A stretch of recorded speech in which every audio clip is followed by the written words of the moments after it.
Thank you very much. These are great, great people, and these are real workers. I love the workers. We're doing a good job for the workers, and I'm thrilled to be back in Wisconsin.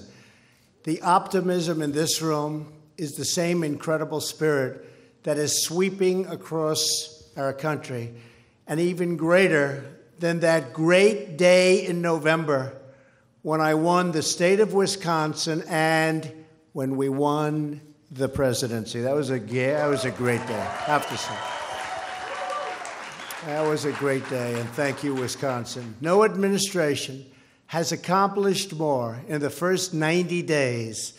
That includes on military, on the border, on trade, on regulation, on law enforcement. We love our law enforcement, and on government reform.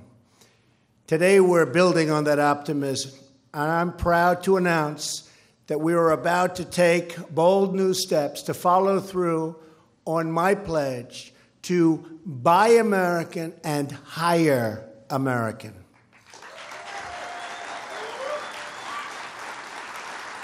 I can't think of a better place to make this announcement than right here at Snap-on. Just took a tour of the company. Good place, by the way. It's doing well, too. Standing among the workers who make the tools that will rebuild our nation.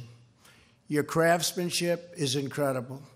It's a pleasure to see my good friend, Governor Scott Walker. He has been such a big help. He has been so incredible. Stand up, Scott. Governor Walker. As well as Senator Ron Johnson. We worked hard together. Thank you, Ron. And although he could not be here today, my thanks go to Speaker Ryan, who's represented this city for nearly 2 decades in Congress. And you know where he is? He's with NATO. And so he has a good excuse. And I said, Ron, make sure these countries start paying their bills a little bit more. You know, they're way, way behind, Ron. We have to do, I'm going to talk to you about that, Ron. But Paul, you're over with NATO, get them to pay their bills. I think that, and Ron, you have to work on that too. And Scott, you're right here in Wisconsin. You don't have to bother. We'll keep you right here. For a little while at least. Also with us is a famous local resident, the pride of Kenosha, Reince Priebus, my chief of staff. Where is Reince? Where is he? What a good man. There he is.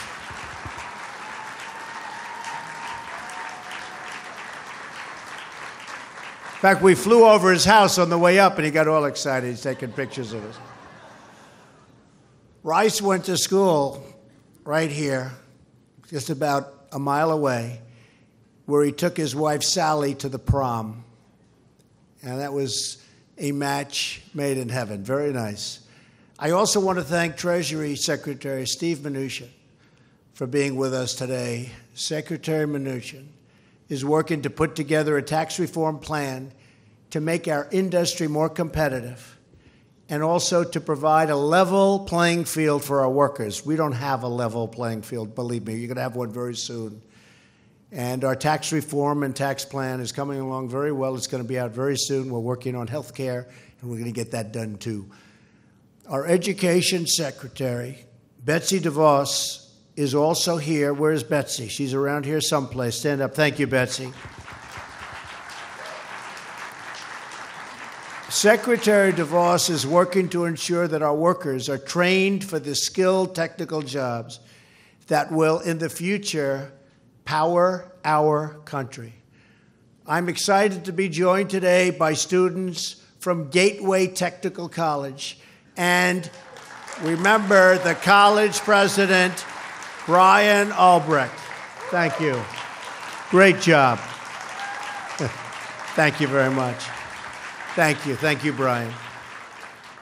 Your partnership with Snap-on is a great example of why vocational education is the way of the future. When I was growing up in Queens, we had vocational schools. They were great. We don't have schools like that so much anymore, but we're bringing them back, vocational schools. These are very talented people that love that type of work, and it's great work. It really is great work. So vocational schools are going to be a big factor in the Trump administration. Together, we're going to do everything in our power to make sure that more products are stamped with those wonderful words, made in the USA.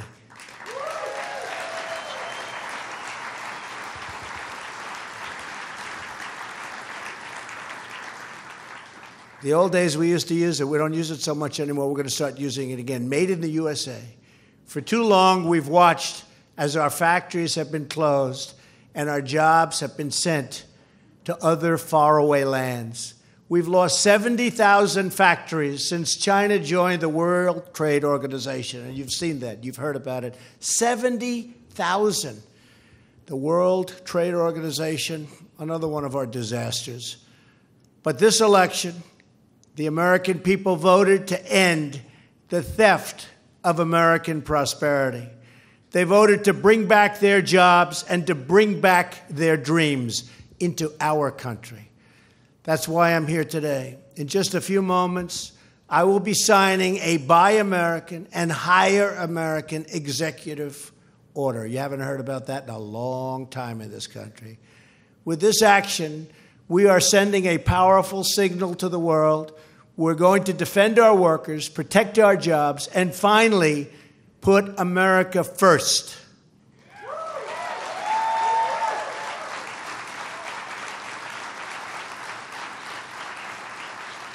I see all the Make America Great Again hats, so that's a good crowd. Those are good hats. Through the years, Snap-on tools have been at the center of our industrial life. Your tools have fixed the cars our families depend on. They've sailed with the fleets that patrol the oceans. They've fixed the planes that cross our skies. And Snap-on tools have reached the heights of space, used by astronauts in orbit to carry out their very, very important work. And I don't know if you noticed, recently I signed a very big order. We're going to spend again on NASA space program. And that's something we need, and we also need it psychologically, but it's going to be very exciting.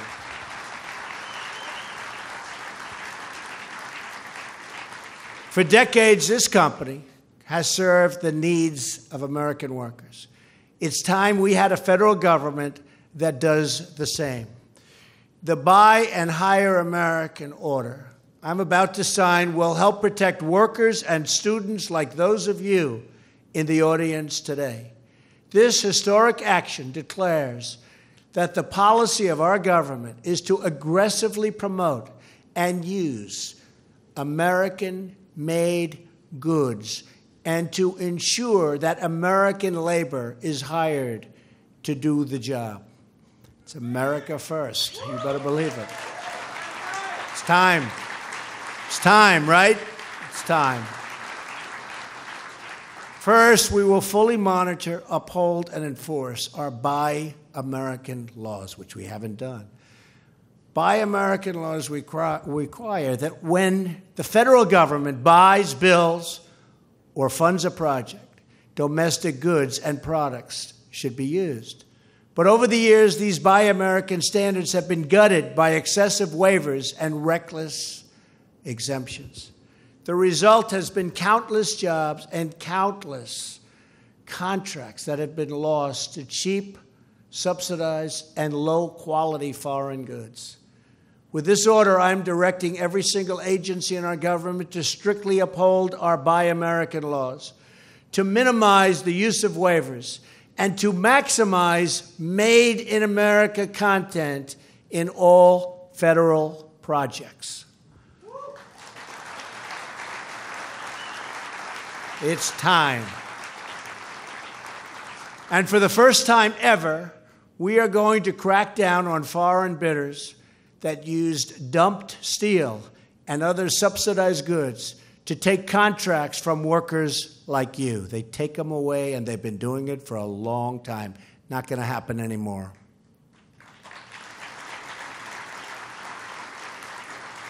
We are finally standing up for our workers and for our companies. In short, this order declares that American projects should be made with American goods. No longer are we going to allow foreign countries to cheat our producers and our workers out of federal contracts.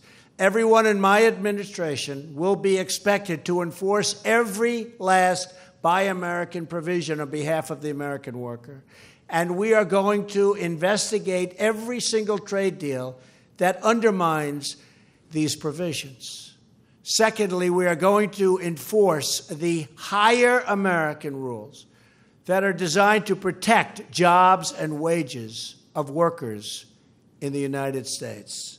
We believe jobs must be offered to American workers first. Does that make sense?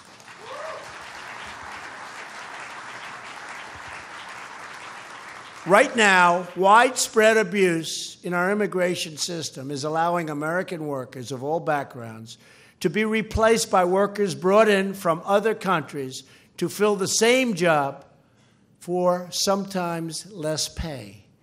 This will stop.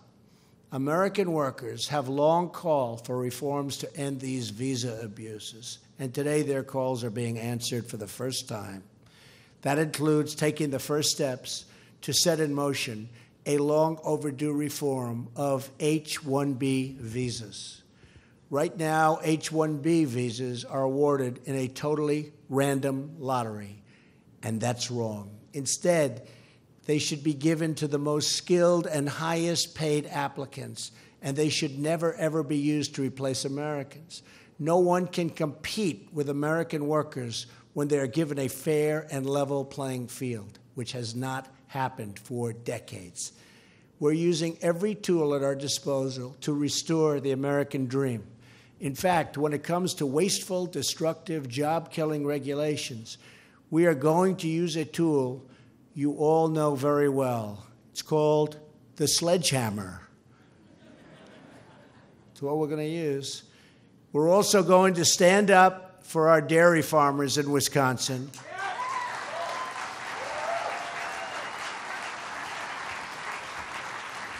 And I've been reading about it, and I've been talking about it for a long time, and that demands really immediately fair trade with all of our trading partners, and that includes Canada.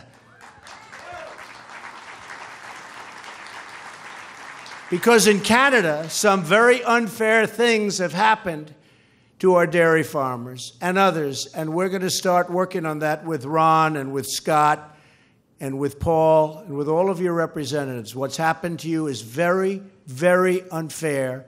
It's another typical one-sided deal against the United States, and it's not going to be happening for long. So, Scott, you and Ron and myself and Paul and everybody else, we're going to get together, and we're going to call Canada, and we're going to say, what happened? And they might give us an answer, but we're going to get the solution, not just the answer, okay? Because we know what the solution is, all right?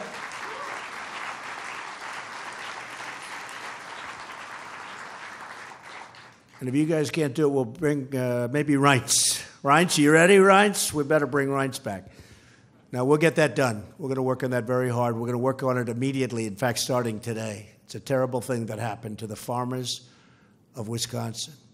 The fact is, NAFTA has been a disaster for the United States, a complete and total disaster. And we're going to do some things. And we have all sorts of rules and regulations that are horrendous. Like we wanted started to negotiate with Mexico immediately. And we have these provisions where you have to wait long periods of time. You have to notify Congress. And after you notify Congress, you have to get certified. And then you can't speak to them for 100 days. The whole thing is ridiculous.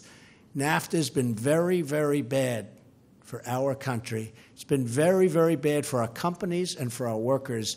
And we're going to make some very big changes, or we are going to get rid of NAFTA for once and for all. Cannot continue like this, believe me.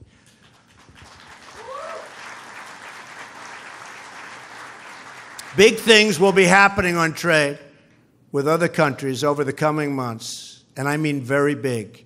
We're also working with Congress on tax reform and simplification, and we're on time if we get that health care approval. So press every one of your congressmen, press everybody because we want to get that approval.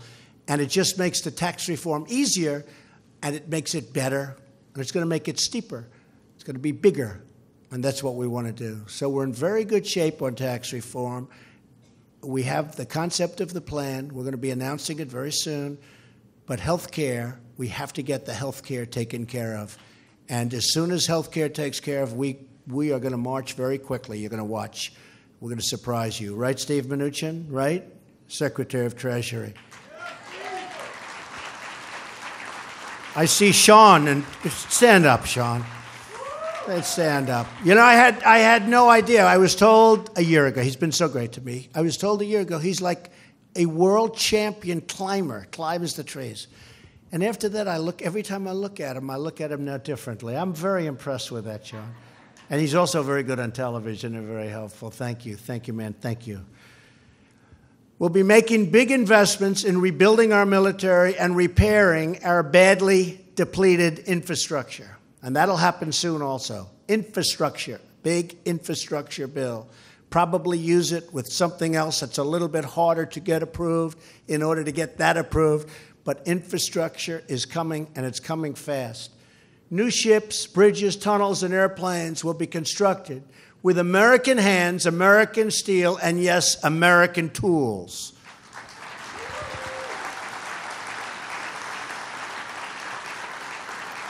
As we work to restore the American dream at home, we're also working to restore America's standing abroad.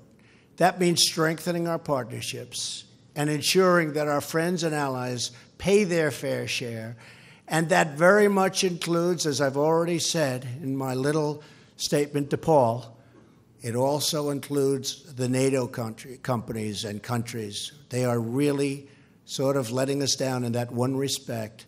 And we don't want people taking advantage of the United States, and that's not going to happen for very much longer. I'm going over there very soon, and we're going to have it, and everybody's going to be paying, and we're going to be a much happier country. We're going to be a much happier world. No matter the circumstances, everyone will know we act from this core conviction that America's strength must be unmatched, and its first priority, unquestioned, the safety and security of our citizens. This is the surest path to a more peaceful and prosperous world for us all. Together, we can build a better future in the spirit of this company's earliest days. Great company, great history. I recently learned that decades ago in the 1920s, when your salesman entered a dusty repair shop or stained, a nice, beautiful stained garage floor, which I've seen many of, he would find a spot to lay out a beautiful green felt mat. The people of the company know what that means. And on that green felt mat, he would carefully place a gleaming set of new Snap-on tools. The founders of this company wanted their customers to know that the tools of the mechanic were just as important as the tools of the doctor, the dentist, the politician, or the business leader, and that his craft was a noble, noble craft, as noble as any.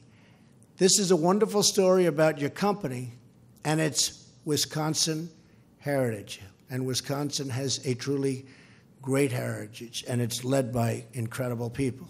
But it's also a story that tells us a lot about the American spirit.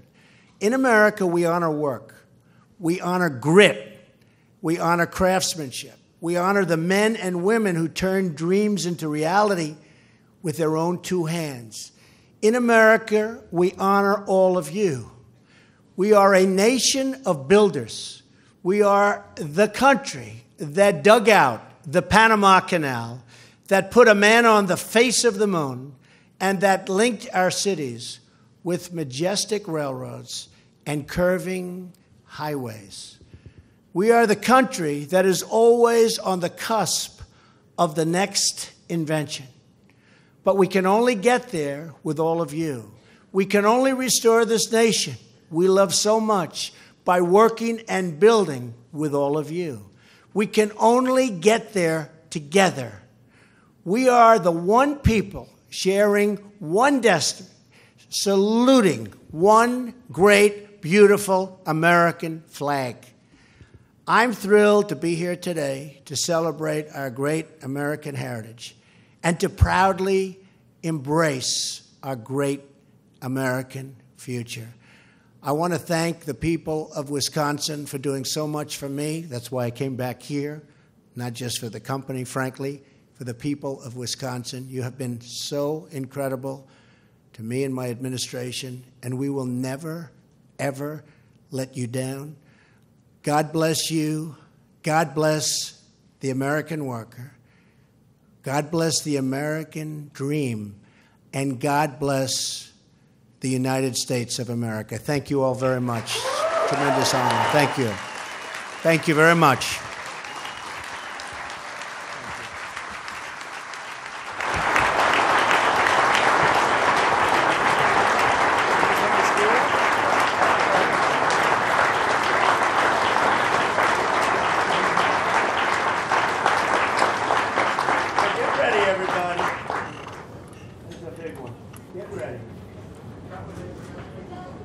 How about having some Scott, Ron, and everybody? Come on up. Come on up.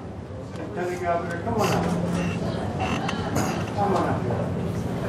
Who should I give the pen to is the big question, right? I think one of them should get it. Yeah. Come on up, fellas. Should have stepped on this.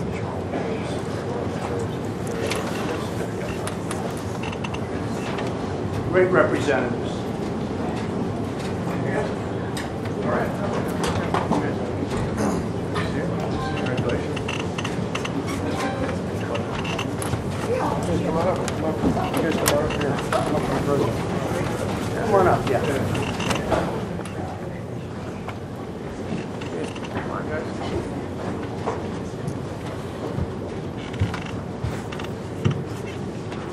Okay. This is a tremendous honor for me. The only question is who gets the pen.